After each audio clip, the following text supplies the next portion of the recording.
We had one baby who was 10 months old, and she had essentially lived in a carrier for 10 months.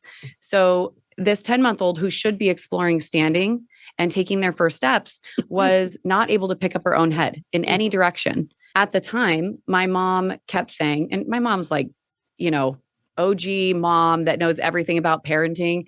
And she has a 25-year gap between her oldest and her youngest child. Wow. Okay. So my mom is a mom, and she kept telling us, lay the baby on her tummy, and Heavenly would lay there and just be upset. And we would all get down and like put our faces in her face and distract her with toys for a little bit. And then she'd like look up and start doing this. And 10 months after she had those experiences, she was walking. I had no idea that that actually was something that we could foster just through experience, just through changing her environment and allowing her the opportunity for novelty. Yeah. Novelty is something that kids are not afraid of and adults are.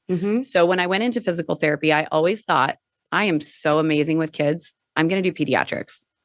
This is my calling to work with little children. When I went into PT school, I knew that I was going to do that.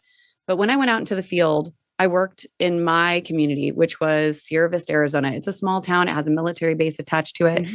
And when I went back, I thought, I'm going to change healthcare here, because it wasn't really much. We had 20 therapists there, but we served everything from Mexico to Tucson and sometimes to Phoenix because people couldn't get an appointment. So my job felt really big, and there were no other therapists. Like, people would bring their kids from Mexico to come to this clinic in Sierra Vista. And the job was big, but the other population that was really underserved was the neuro population. So there was no one to see patients with spinal cord injuries. And so in my day, all of the therapists were doing orthopedics. And to me, I thought, this is well served.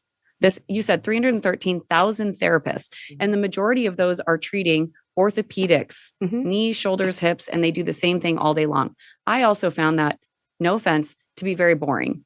I didn't want to see 25 shoulders in a day. I wanted more diversity. So I ended up jumping into this population that nobody wanted to treat. And it was a little trial by fire, but I loved it because I love learning.